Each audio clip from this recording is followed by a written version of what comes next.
Hello and welcome everyone to the Skinny Jean Gardener Show. How are you all doing tonight, everyone? Welcome. Tonight you may be expecting Ground Force Bingo, but I can't remember who I was speaking to last week. So I'm going to change it up a little bit. We're going to still continue with Ground Force Bingo, but every other week we're going to watch Costa. Now, we spoke about Costa. Here he is. All right, Costa. Here we go. Here you are, Costa. From Australia. So expect, this is a warning to any Australians listening / watching, that there may be some terrible, Australian accents coming up. Not from Costa, possibly from me. I can't help it. It might happen. You're very welcome to try and do a terrible Essex accent, but I'm already pretty good at that as well. So yeah, welcome to the show anyway. Look, before I really crack on, I just want to say thank you to everyone over the past week and a half being back in 2021 for sharing the stream, putting a big old thumbs up on Facebook. Facebook numbers been crying out, going crazy. Everyone that shared on Sunday the podcast episode. If you've not listened yet, if you want to listen to the best of, then head over to Skinny Jean Gardener podcast right now, and you can hear the best of last week. What a week to start 2021 with. But yeah, thank you so much. If you're sharing, make sure you share. Thanks very much. It really does help. And yeah, if you're enjoying the show, give it a thumbs up. And throughout tonight, comment and share. There's no phone in tonight on tonight's show. Just comment away and tell me what you think, because I come across this guy. I think it was Suggs that it was Suggs or Sean that put him, Mr. Costa. I'm not going to even pronounce his surname. How do you pronounce his surname? We're going to find out tonight. Costa from Australia. In my provisional in my eyesight, which ironically I went for an eyesight test at the weekend. But yeah, so. I watched a few of the things. I thought, this is amazing. This is what, apart from me, this is what gardening needs, everyone. This is what we need in our gardening world here in the UK. So we're going to watch Costa, see what he does over there, and review it. Review it, everyone, if you're up for it. This is part one of a full episode, I think. So it's about 25 minutes on part one. We're going to watch the first part this week. If you enjoy it, give it a thumbs up. Let me know in the comments what you're thinking. It'd be great to hear from you. But should we play it? Should we get into it? I've not got, last week I did a really cool little bingo. We're not going to play bingo with this because it's our first go at it. Once we watch a few of Costa's, then maybe we'll do some Costa bingo if you're up for it. Maybe we'll start on the next episode we watch with this. But let's get into it. Let's learn a little bit about him. Let's find out who Costa is and what he does. There's such energy in this.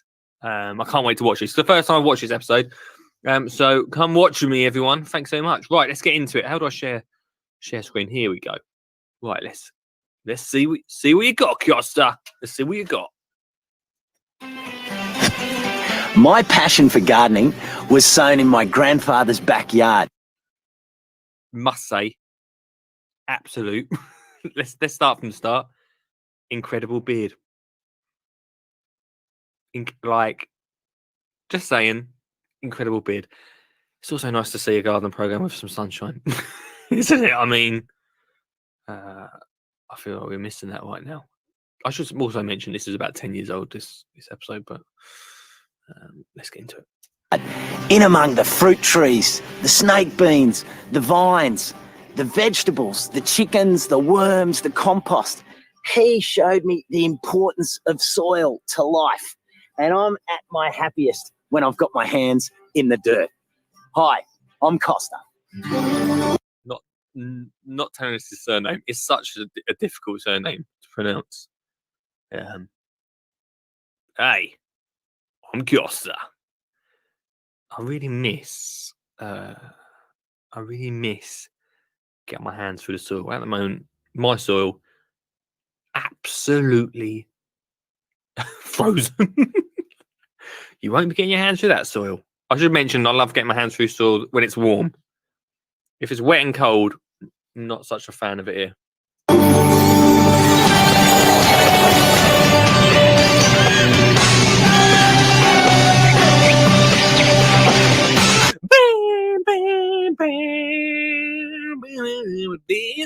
is the sort of gardening program I'd love to present.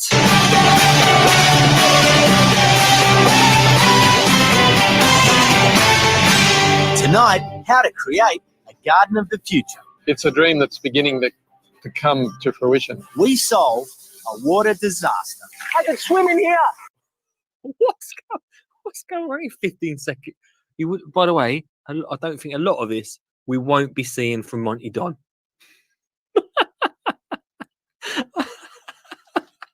I love this already. And the simple steps to a tranquil garden. That is why gardener, they are so happy.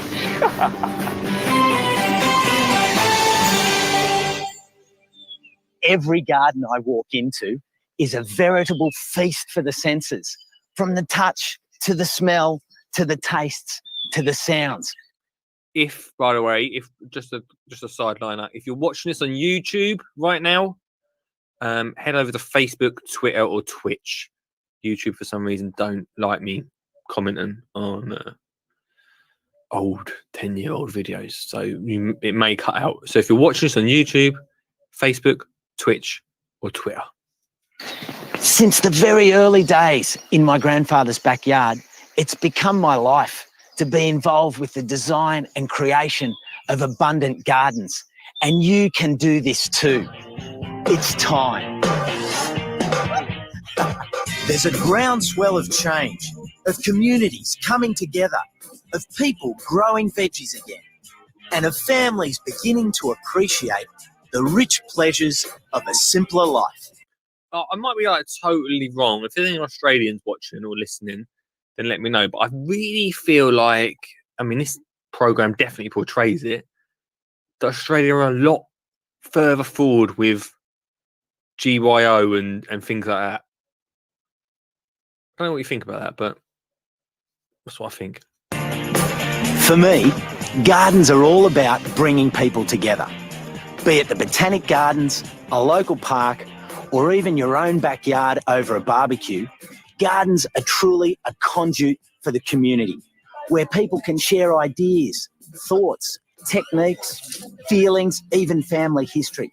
And the good news is, community gardens are popping up all over the country, like the amazing Northey Street City Farm in Brisbane's CBD. Do you think, dear listener, that the reason perhaps the gardening in Australia is a little bit further forward? I only say that because I know, for instance, as you know, I'm into a lot of school gardening, getting kids into gardening, and their school platforms are a lot further ahead for gardening than we are. I only say it because that's what I see from that. But do you also think that maybe the reason is a little bit, I don't know, we do have hot summers now, don't we? But I don't know if I mentioned this, I've just mentioned it all the time. I spent a year in Australia, and their winter is our summer. It's always pretty warm over there. There's no need for a big thick jacket in the winter over there. So I wonder if the temperature makes a big difference. And I suppose could probably grow. It'd be interesting to find out what their seasons are like, because we have a pretty definite cut-off point around September, October time, winter. I'm wondering if over there they don't have that.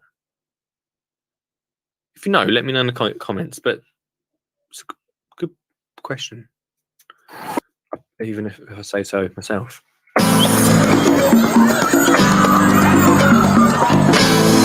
When I made my way here today, I had to cross a Story Bridge on a major artery. Down this road, I was looking in the book. Oh, I've got to turn left. I've got to turn right. I was in the city, big time. And then all of a sudden, you walk under this amazing canopy, and you come out into this paradise.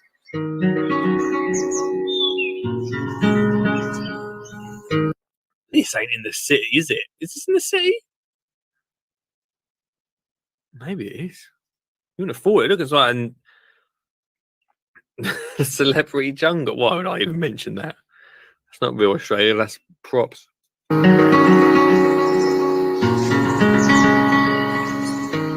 It's 7.5 acres of land here, which we run as a community garden. Our core business here is to provide opportunities for people to learn about growing food in the city, to live sustainably in the city, and to provide a space where people can come and enjoy being in the elements, enjoy being in nature, and learn about gardening. Northey Street City Farm was established 15 years ago by a small but dedicated group of permaculture enthusiasts keen to spread the word. Today, it's an impressive best practice community garden that advocates and teaches the principles of permaculture and sustainability. A self-sufficient working farm that includes a nursery and a market garden. Permaculture is about social and environmental sustainability and having fun. Yeah. Is his name Boner, like chicken boner? Bunya. We've got loads of these places around the UK, don't we? I would love to visit some when we're allowed to visit some. We've got one just up the road from us. Back in the early days of the podcast, I went to something very similar, and they do like a potato. What they do? Potato picking party. They did do a little mini festival of potato picking, which I thought was a pretty good idea. That's like their main event of the year. But yeah, there's so many places like this around the country. Yeah, it's about and that's an important part of sustainability. Not as warm. I should mention that. Not as warm. So it's about how can I buy locally and in season, and how can I buy food in such a way that the ecosystem is being nourished and supported by the choices that we make, creating a healthy and vibrant and happy. Why is he standing like that? That's not a natural pose, is it? No one stands like that normally, do they? Come on. Environment to live in. Bathtub ponds, everyone. Bathtub ponds. I had a bathtub, and I turned it into. So I had this bathtub. I think some of you might have seen it when I put it on Instagram. I ended up burying a bathtub in the ground. I mean, what is the point? I don't know what I was doing, because really the whole point of a bathtub is to be out of the ground, be a raised bed. And then grew in it. And it was good for growing in, don't get me wrong. It controlled the growing area because it was all the same compost in the bathtub. But I wish I'd turned it into a pond now. I wish I'd turned it into a pond. Oh, I know why I didn't turn it into a pond. Because it was a jacuzzi bathtub. So all the water would have poured out. But I do love bathtub. Especially a bathtub pond. That's such a great idea. I might do that, actually. Anyone got a bathtub spare?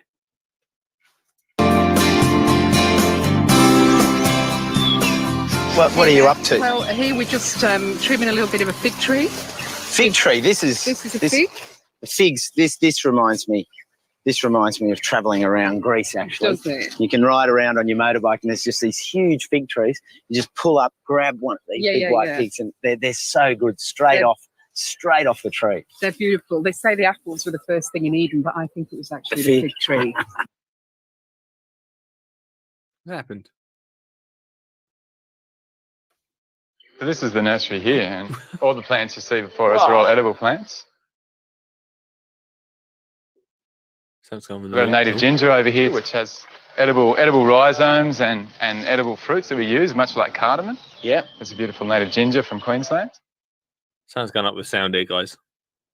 Bear with. A lot of rainforest trees up in this part of the world have all got edible fruits. There's the midgeonberry, the beautiful midgeonberry growing on the coastal sand dunes around here.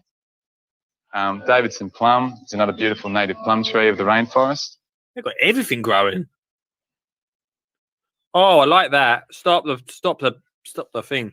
So you may have seen, right? Let me I don't know what's going on with the sound on this, but I think maybe YouTube have stopped it when I downloaded it. But did you see that? Let's just pop back a little bit. I know we're really going into this deep, but Every drop of water here on the city farm is used. Here, the spray sprinklers water the pots, but as the water drips down, it serves to water some great plants. Here we've got some Lebanese cress. There's some spearmint here. which just smells fantastic. Around the front, we've got some Brazilian spinach, and there's also some mint. But the best part about it is that as the water drops down and waters the plants and our other crop underneath, it goes through this gravel and runs around the back into the backyard garden. Every last drop counts. That is genius. I really love water. I love water saving ideas like that. I actually saw recently, I walked past someone's house and they've done that around the fence line. And I did this, in fact, in my garden. You might have seen when I used to show my garden off. Used loads of hose pipe, old hose pipe that I got from Jimmy's farm back in the Jimmy's farm days. He had loads of hose pipe just hanging about, like not doing anything, being dumped. I think it was going to be dumped. And so I kept it all. I put it underneath the taxi, and it was only last year, I think. Yeah, it must have been last year, or the year just before that, that I used it. And I put it all the way around my raised beds, all above it. And I sort of got the idea from the veggie pod. If anyone's got a veggie pod, there's a little sprayer, a mister that goes along the top, which waters the bed. And what I did was I put a little frame above each of my raised beds, run a hose pipe along the top. Here's a top tip, guys, if you want to get water in. And then I got some snips and just snipped along where I needed it, where I needed the hose pipe and the water to go down. I've also got it in a like a little junction box. Should mention that, so you can turn which raised bed gets water when, and it just sprays like a little mister and sprays through. A really good point that is made there is when I turn on those misters, it obviously goes through the raised bed and then it just pours out the bottom. The ones I'm talking about are the wooden ones. The veggie pod sort of holds the water a little bit better, which is good. But all that water pours through, hits the decking, and then just goes through the decking and it goes to nothing. A really good point, which I'm going to take away from this, is what happens to that water? It just goes away. What could we do with it?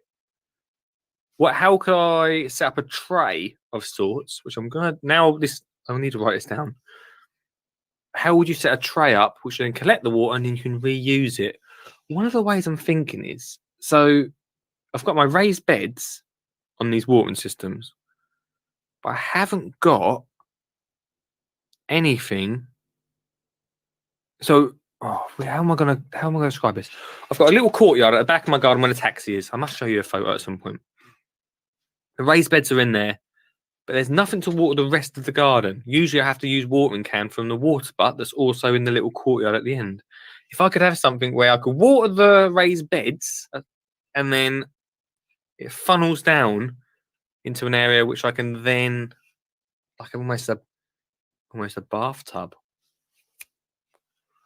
Just trying to think. Anyway, good point from tonight's show is something we've learned is what happens to that water. How can we make the most of watering? At the moment, I know we've not got a problem. And if you're Ian Beddoes in Manchester, you'll never have a problem because it always rains. But for the rest of the country, when it is sunny, what happens to it? I'm really impressed by the sustainable practices used here at the Northey Street City Farm. Later in the show, I'll show you the techniques they use and how you can use them at your place.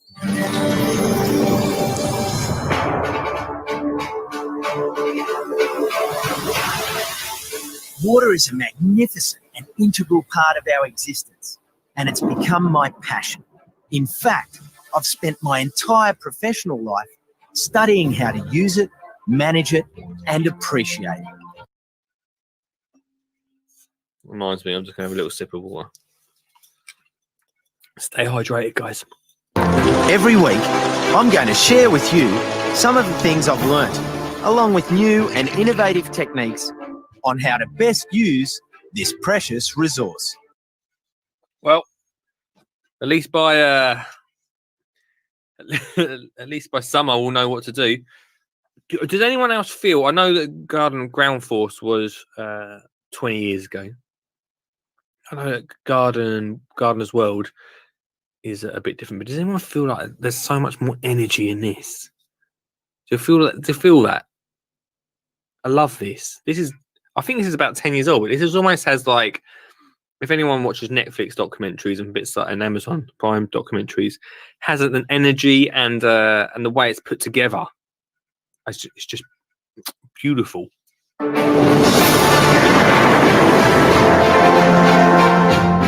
For example, most of us would overlook the fact that water management is something we should all consider when purchasing a property. And that's exactly what Johnny and Marina Canaan did when they first walked onto this property in Brisbane's Cannon Hill. But little did they know the disaster that lay beneath. I don't think no one buys a property and thinks, garden, toilets, couple of toilets, yeah. Couple of bedrooms, yeah. What's the water management like? Now this is the source of Marina and Johnny's problem. Classic Queensland rain. I love it. But when it's not controlled properly, look at what happens. Look at the driveway. The drain here cannot cope. The drain is full. Doesn't matter how big it was. The drain is full. These steps, I could swim. I could swim in here.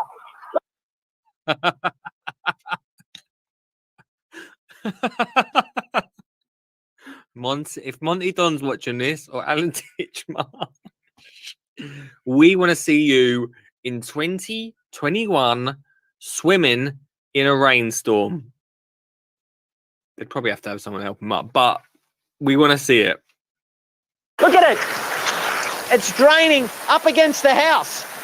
Look at that. That's exactly where the water shouldn't be. Going up against the foundations everywhere. This whole grass area is full of water.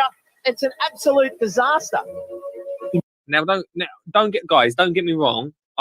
Rain over there. Oh, we do have showers like this now and again, but rain over there is so much. If it comes down, it comes down in its literal bucket loads. I've got so many things going on this year, right? And I already know that the RHS do green and grey Britain, I think. Since last year, since we've been doing bits about saving water and with garden design stuff, and I talked a lot about my biggest regret is paving the whole of the front of my garden. This was before, to be fair to Lee, everyone, this was before I really got into gardening. But I block paved the whole of the front of my driveway. My biggest regret is doing that because of rainwater. All our drains are getting you'll see if it rains hard, you'll see going down your street an absolute river of water because the rain's got nowhere to go, where it used to sink into our garden, sink into the soil. And I already know I've got. We'll keep pushing it. I'll keep talking about it because I do want to do more, but we need to do more with our driveways rather than just pave over them. I think that's a really important thing. If anyone wants to take that one on, let us know. But it's a heck of a challenge. I know RHS do. We'll probably look into it one week. I think it's an important thing, but it's something obviously is worldwide. But if we all go around paving the front of our gardens like I have, I'm part of the problem. And I've seen just down my street at least 3 people in the past 6 months block pave the whole of their drive. We're going to be in trouble. In fact, in the 20 years I've worked with water issues, this is up there with the worst of them. It's not 3 days of just drizzle. From what I've experienced, it does rain heavily and it gets flooded quite quickly. So I think that's where we're finding out we have a major problem around the house. Yeah, it's something that if we want to stay here for the next 10 years onward, I think it should be fixed. How are you going to fix it?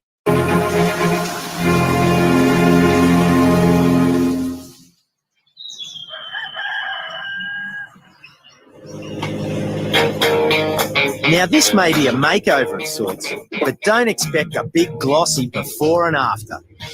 This job is far more important than that. This makeover is about saving Johnny and Marina's house. I'm not being funny, right? How many gardens... Now, I'm going to lay into British garden shows heavily tonight, probably. But this is the sort of stuff that I want to see.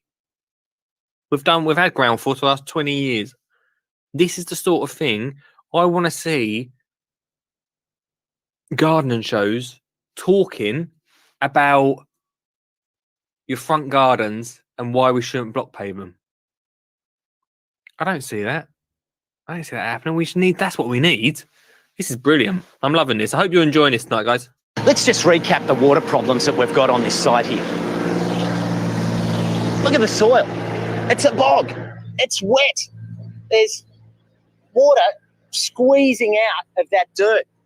Everywhere you look, everywhere you walk on the site, there's water sitting. And up against the house, ponding. They've got it pretty bad, to be fair, haven't they? But it's not great. This is a perfect breeding ground for mosquitoes and for termites. I understand we don't have the same problems, but I hear you. Put on top of that the fact that the paving was above the inspection line, and you can see the impact that this moisture sitting here has had on the piers. They're rusting. And these are all classic problems that you should be aware of if you're thinking about buying a house that's built below street level. Our solution for this problem is to make it a double defence. Our first line of defence will be to cut the driveway and put a 300mm wide strip drain. So that'll catch the surface flow, channel it out and around the corner. The second line of defence, similar thing, but it will look after any water that moves down the site this way. Again, strip drain, channel the water out here and around the corner to the backyard. This is the stuff I want to know. I'm not, honestly, and I know what you're saying, there ain't going to be no amazing before and after of this. But this is the sort I'm not being funny, this is the sort of stuff I want to know from, you know, they say about school, this is the sort of stuff that I want to know how to do. Do you know what I mean? I need to know mathematics. You might need to know mathematics, to be fair, but it's a bit hell of a lesson for a primary school, isn't it?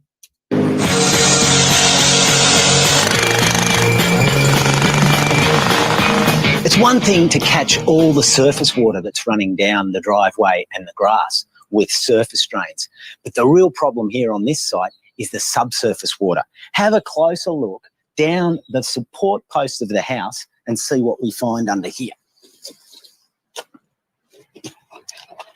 Water right up against the very support structure to the house. I ain't no builder, but that definitely ain't good.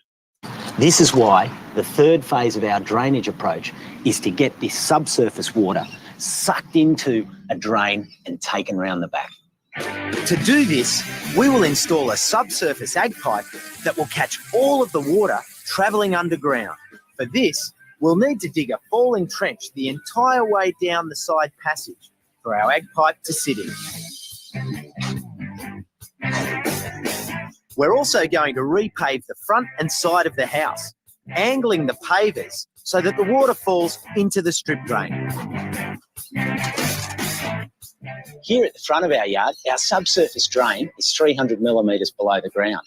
By the time we get to the back of the yard, so that the water's falling like a slippery hip, it's going to be 900mm below the surface. The key to what we're doing here is gravity. Gravity!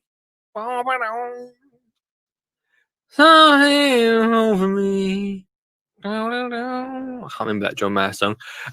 Halfway through the show tonight, guys. Thanks so much for watching. Hey, look, the show is no longer sponsored, which means that you guys can support by clicking the support page tonight. There's everything from t-shirts to cup of teas to, I always forget one of them, to something else. I can't remember what the other thing to support.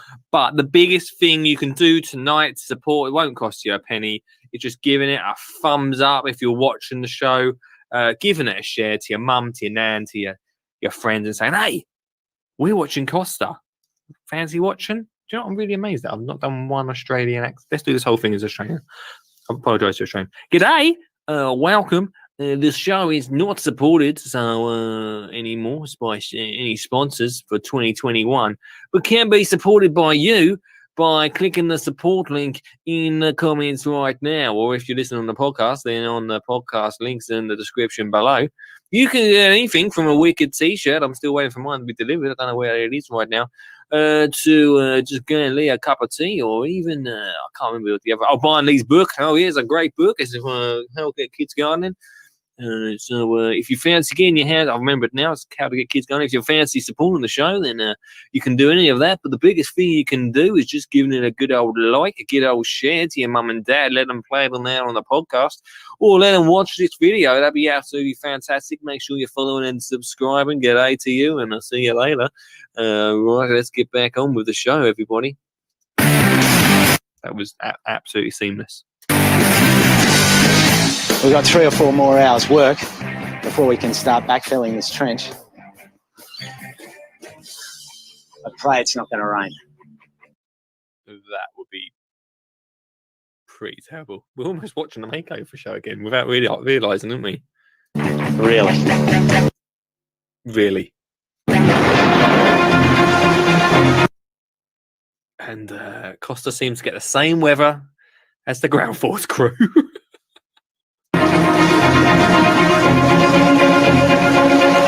Will the rain hold off long enough for me to get this job done? Find out next week on Costa's Garden Odyssey. What? What? Oh, I'll find out this week.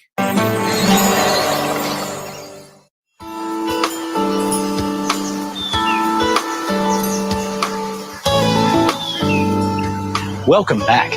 We've already been on a fantastic tour of the Northey Street City Farm. But now I want to get to the bottom of how water is used on this site.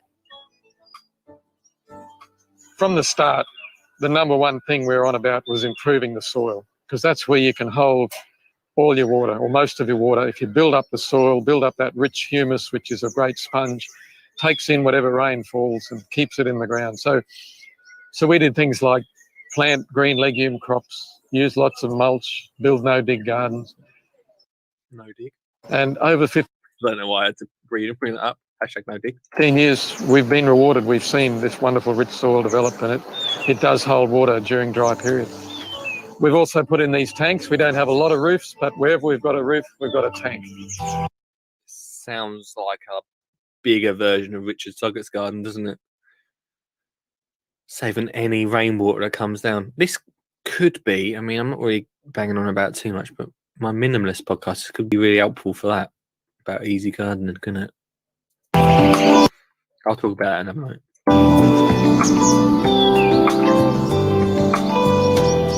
No dishwashing machines here.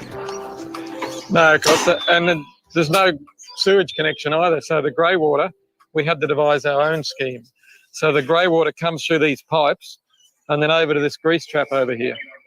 The water comes in and as you can see, the grease and the food crap floats on the top. And periodically we got to empty this. You can grab that and we just pull this up. And there it is there, you see. And we take that out and bury it in the garden, and it rots away and the worms eat it. And then the water that's been filtered goes down here and into the absorption trenches. Whoa, that's rich. That I bet that stinks. Good idea, though. is rich down there, Dick. So, Dick, is it your dream that you'd love to see people doing this at home in their own gardens? It sure is, Costa. And it's a dream that's beginning to come to fruition, that people are doing it. So it's happening. The dream is coming alive.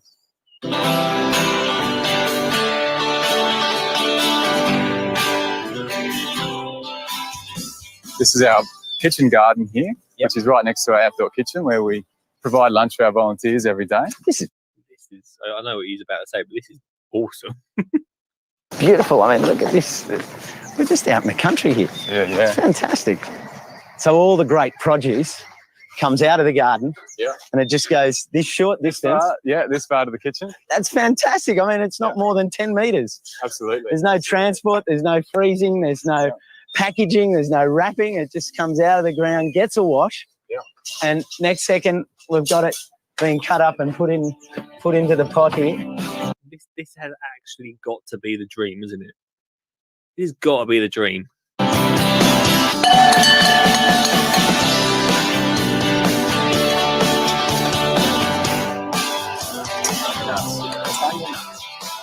What a feast. Is anyone else getting a bit hungry? They call Australia the lucky country, and it's pretty easy to see why. We are blessed with an abundance of produce that comes from all over our wide land. Now, each week on the show, I'm going to take you on a journey into the landscape to meet not only the characters that produce this food, but to see how it's grown. Come with me on a journey down the obscure green road. He slid off that front. Off the obscure green road. Oh, get off this.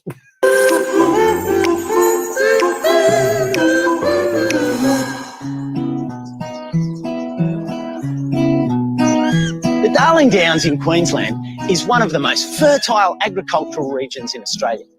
Its success stories include beef, wheat, cotton, timber, gas and coal. One of its more colourful towns is famous for one particular industry, the great chinchilla watermelon. What's going on here? I love a watermelon. Love it. Size of that watermelon. As you can see, mate, this one here's a round, different shape, different skin. This is a seedless. That one there's a seeded. You need these seeded ones to make these ones here grow. Do you have a preference? These ones, seedless. Much sweeter, much better texture, a lot more consistent quality. How good is that? Yeah, all right, eh? No. That is thirst quenching. Mate, nature's Gatorade right there. One of the best hangover cures there are.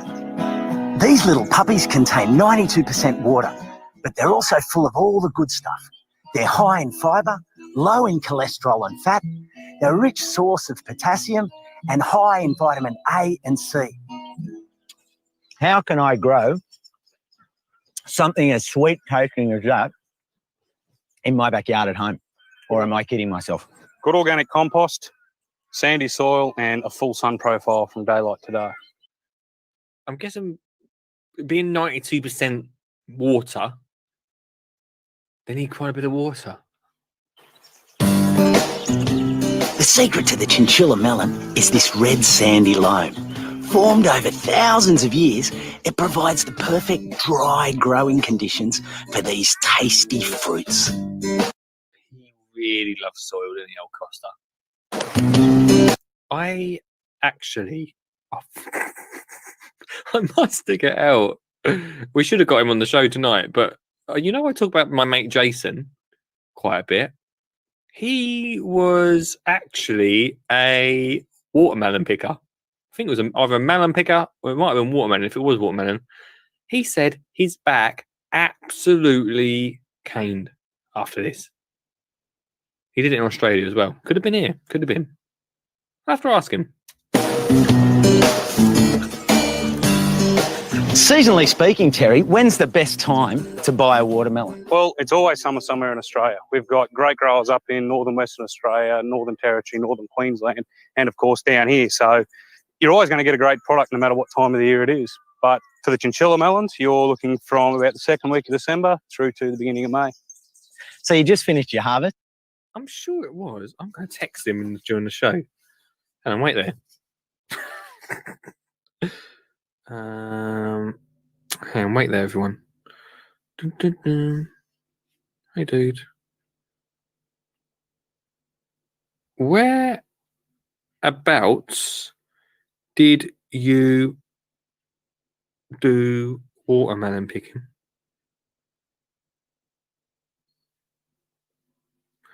Question mark. Let's see if he gets back to me. Let's put this on loud. So here we go. Anyway, let's continue. Sorry. So what do you do with all these ones that are left? Mate, let's go into town and I'll show you. What is going on here? He's going to do it. He's broken his record.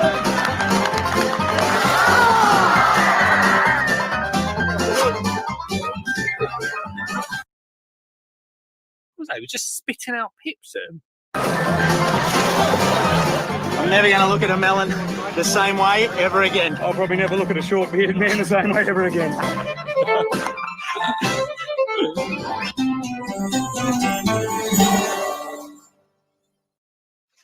We all have them. Those niggly little jobs around the house and garden that just never seem to get done. But fear not. Each week on the show, we're going to answer the plea of a desperate gardener and take on one of these niggly little projects, something that can be achieved over the weekend. First up, a patient man. A man let down by his own son. What?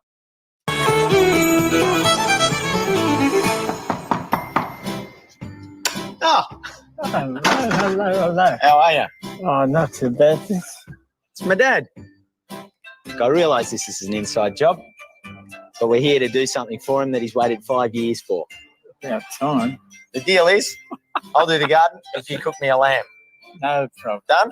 A whole lamb? If I went around my mum and dad's house, I said, the deal is, you cook me a lamb, I'll do your garden. Did they see you later? No Let's do it. Come on.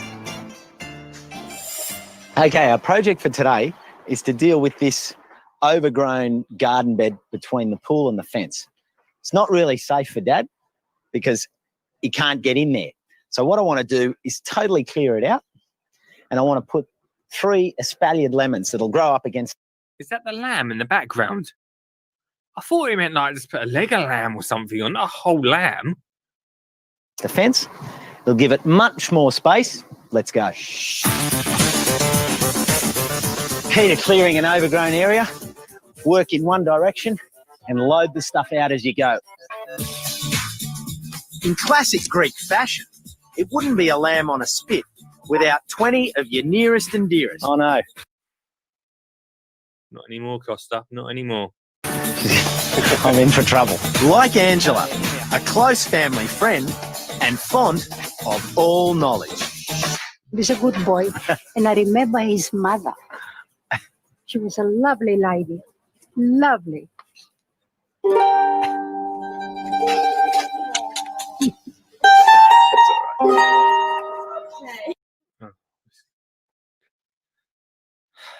Emotional, isn't it? The only thing is, worries me. Okay. Oh, yeah, you better come on, confess. It's I national will. television, I will. that's fine. This and that. Oh, everyone else is. Jason was trying to call. Oh, I just wanted you to text me and tell me, mate, not actually ring me.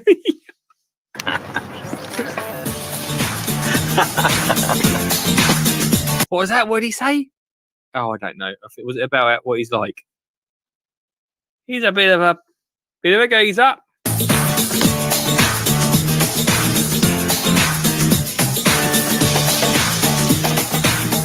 Well, this area is all cleared now, facing north. Beautiful. Nothing hindering it. Plenty of sun all day, which is exactly what citrus want. I've gone for 3 espaliers. We've got a Tahitian lime here on the end, a Lisbon lemon, and a Maya lemon. I've got the positivity bow here. Good. The only thing is, how's your dad going to get them? I suppose you're going to pop over Costa and get them, but surely you wouldn't put fruit next to the swimming pool. It'd be a mess with it bouncing in the pool, wouldn't it? Floating about.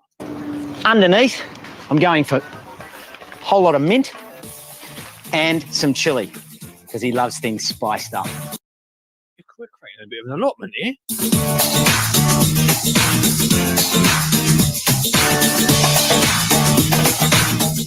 Any weed seed that might still be there after I've cleared it all, this basically caps it off. What? Just newspaper? I'm going to put manure, mixture of cow and sheep, then some straw, and that will break down and feed our citrus. We would put cardboard down, wouldn't we? Fair enough, though. Perfect. Well, it might have been 5 years in the making, but Dad now has his very own kitchen garden. Next to the pool, he's got to swim over to it, but it's still there. One which will provide him with limes, lemons, mint and chilli for years to come. All he needs to do is water it twice a week. I'd get in the swimming pool and just kick the water up. Whee!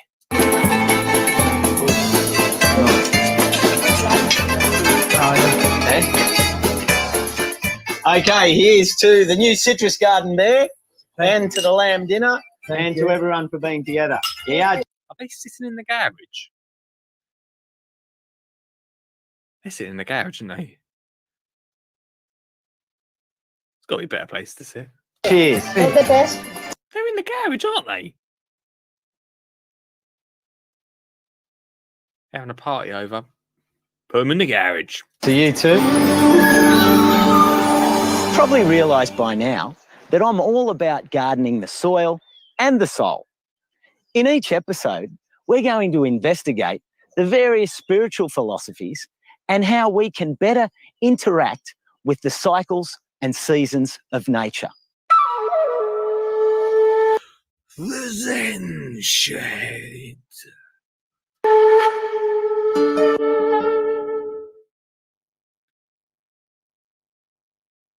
I'm guessing there was meant to be some music here, so I'll dub it for him. One day, the Buddha actually picked up a flower. He looks at it, and then he smiled.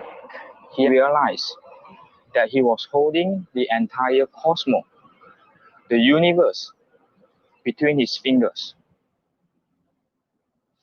When we are exercising, walking, or working in the garden, we actually touch the earth. And when that happens, we actually experience and expand awareness. We experience a oneness. And what is actually going on right now? There's only about 2 minutes after this show left. It seems like we've gone from. I would have rather wait to see.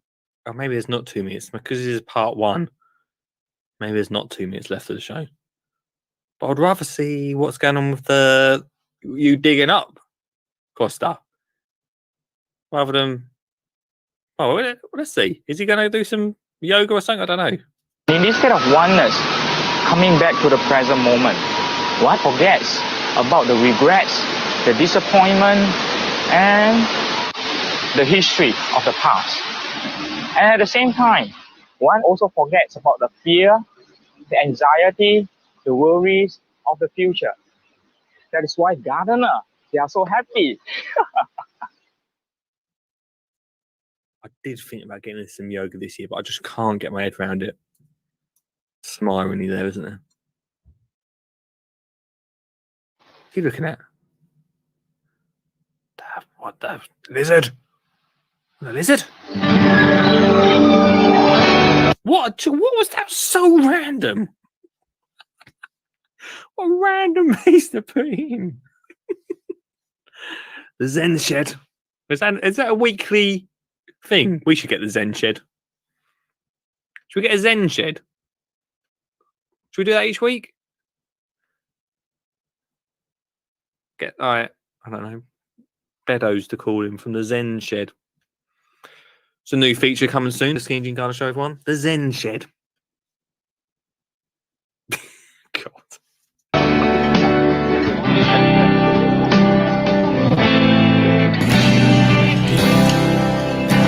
What an amazing experience and a great opportunity to be sitting here under this beautiful tree, eating the produce that's come from the garden, that's been cooked with lots of love and feeling. This is what I can imagine. Damn it. Totally Charles Dowden thing. You know, he does that. He does his thing. Obviously not happening this. Might happen this year, I don't know. But he gets people to come down and see his no-dig garden. I can imagine that's what it's like, having a good old munch after watching him dig. No dig, actually. He's not digging, so just watching him not dig. What do you do? Just go and watch him not dig. Anyway, sidetracked.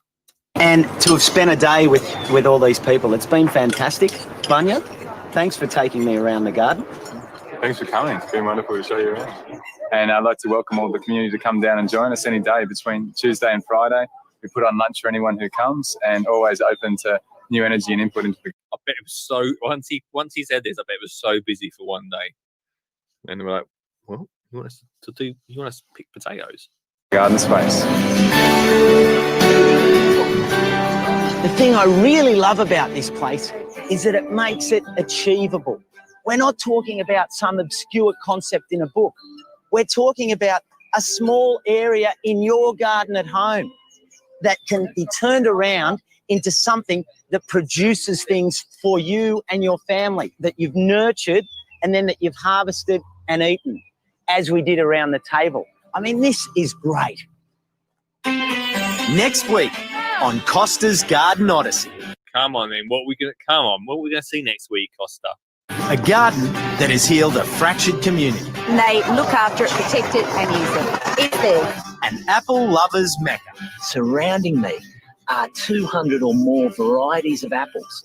And the ultimate test of our drainage solution.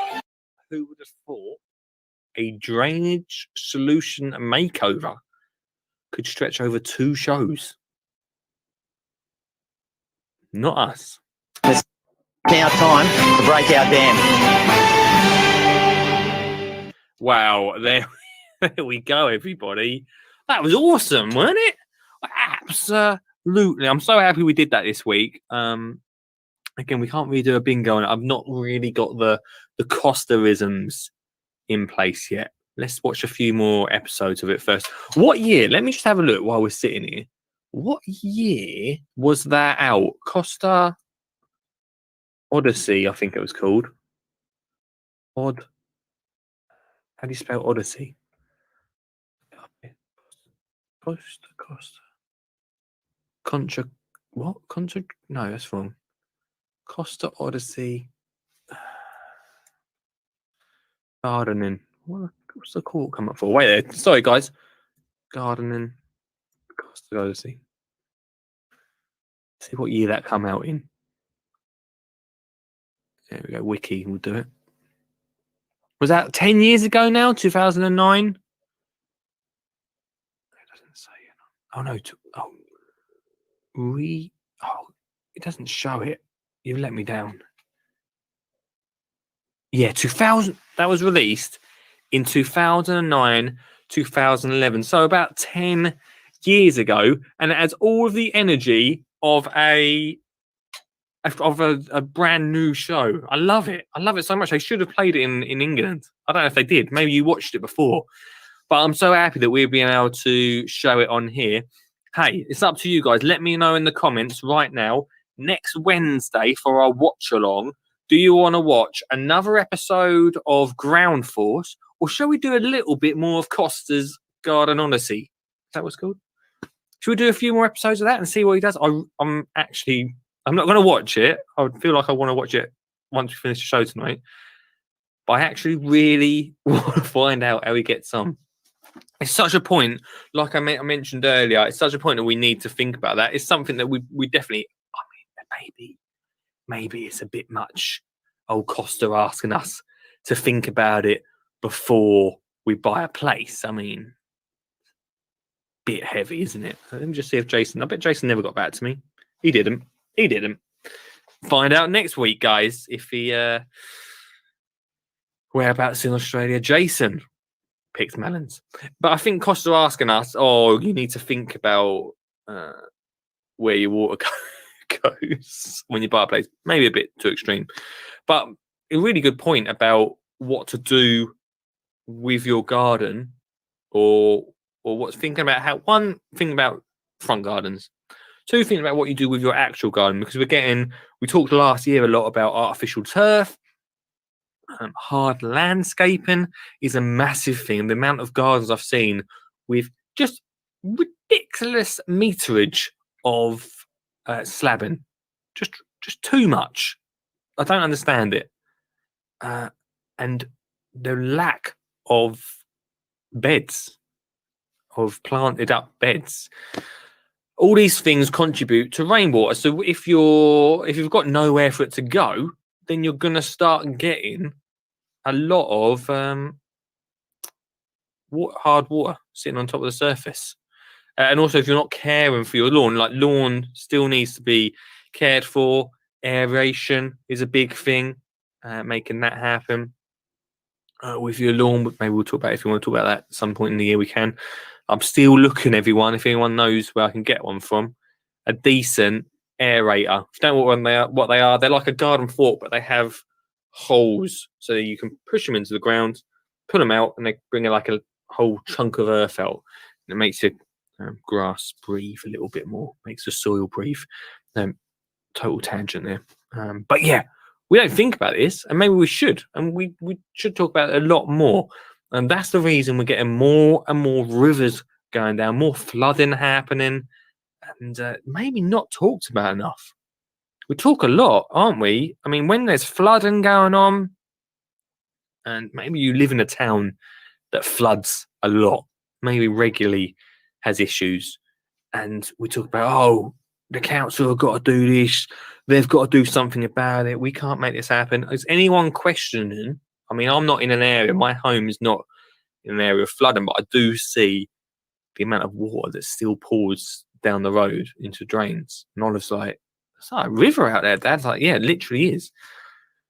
Do we question enough what we're doing to our homes, to our gardens? We go around concrete everywhere.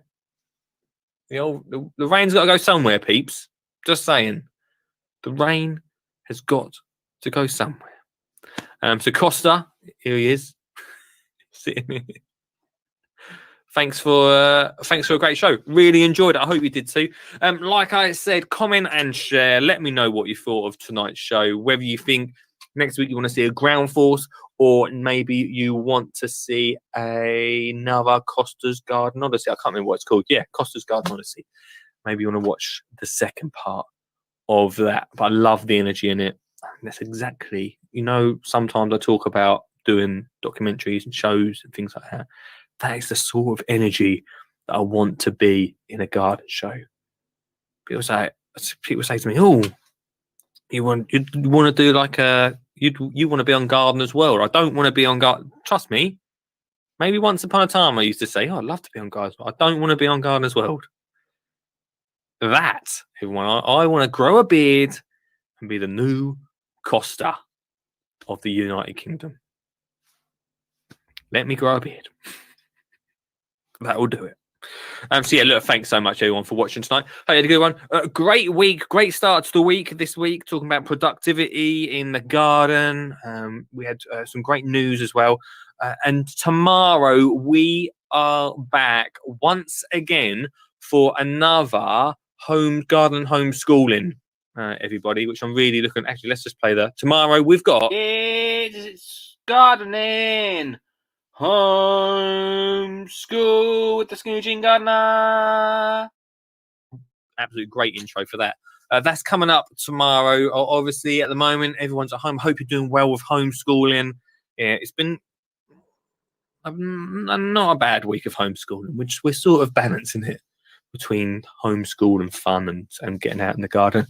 If last week you watched the show and you created some of them amazing, maybe I've had a few sent in, thanks so much. Bug hotels. I want to see your bug hotels tomorrow. I'll show you mine. Everyone, not mine. It was Olive's. I did a little bit. You'll see the bits I did on it. So please get them in. lee@skinjinghana.co.uk. lee@skinjinghana.co.uk. If you want to send them in and show them on the show too. Right, everyone. Thanks for watching. Hope you enjoyed it. Much love, and I shall see you tomorrow at 8 p.m. Facilia. Or Pacilia, if you just read it off there. Yeah. Oh, I'm on. Oh, I can't hear you, Anon. I've done something wrong with the thing. Anyway, Alison Poo is what I got. Good evening, Lee. How are you? Great, mate. Your signal is always terrible, but I'm good, my friend. Excuse me. Excuse me, you got an allotment? When I go, don't put artificial grass on top of me, all right? You got to get composted, Lee. Yeah,